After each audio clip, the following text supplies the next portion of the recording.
ஸ்ரீமதே ராமானுஜாய நமஹ. திருப்பாவையிலே மார்கழி திங்கள் என்கிற இந்த முதற் பாட்டிலே ஆண்டாள் எம்பெருமானை நந்தகோபன் குமரன் என்று அருளி செய்கிறார்.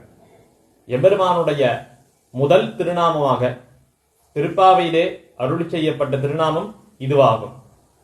ஏன் இதே பாசுரத்திலேயே கடைசியில நாராயணனே நமக்கே பறை தருவான்னு சொல்றாளே, அப்ப அந்த திருநாமத்தை எடுத்துக்கொண்டு இந்த பாசுரத்துக்கு அனுபவிக்கலாமே, ஏன் நந்தகோபன் குமரன் என்ன அனுபவிக்க வேணும்னு சொன்னால், அந்த நாராயண நாமத்திலே எம்பெருமானுடைய பரத்வம் சௌலபியம் இரண்டு குணங்களும் காணப்படுகின்றன. அந்த திருநாமம் எம்பெருமானுடைய பரத்வத்தை சொல்வதிலேயே நோக்கமுடையது. அப்படிப்பட்ட திருநாமத்தை சொல்லி தன்னை அழைப்பதை காட்டிலும் தன்னுடைய சௌலபியத்தை மட்டுமே தெரிவிக்கக்கூடியதான ஒரு திருநாமமாக பார்த்து தன்னை அழைக்க வேண்டும் என்பது கண்ணனுடைய திருவுள்ளம்.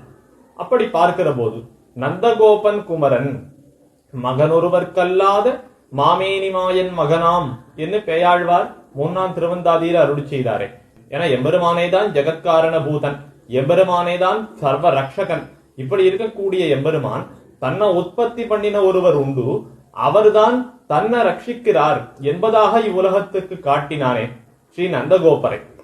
அப்படிப்பட்ட நந்தகோபர், அவருக்கு ஏன் நந்தகோபர்னு பேர்னு கேட்டா, எம்பெருமான உடையவராகையாலே ஆனந்தத்தை உடையவரான கோபர், அதனால அவர் நந்தகோபர்.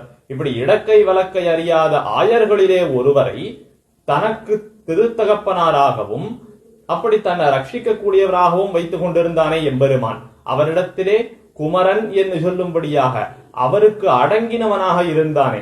அவ்வெம்பெருமானிடத்திலே பரிவோடே இருந்து அவனை ரட்சிச்சவரோ இல்லையோ, அப்படிப்பட்டவரான நந்தகோபரிடத்திலே அவருக்கு விதேயனாக இப்படி ஜகத்காரண பூதன் சர்வரக்ஷகன் அவரை தனக்கு காரணபூதராக தனக்கு ரட்சகராக கொண்ட அந்த ஒரு எளிமை, அந்த நீர்மை குணத்திலே தான் நம்முடைய பூர்வாச்சாரியர்கள் அனைவரும் ஈடுபடுகிறார்கள்.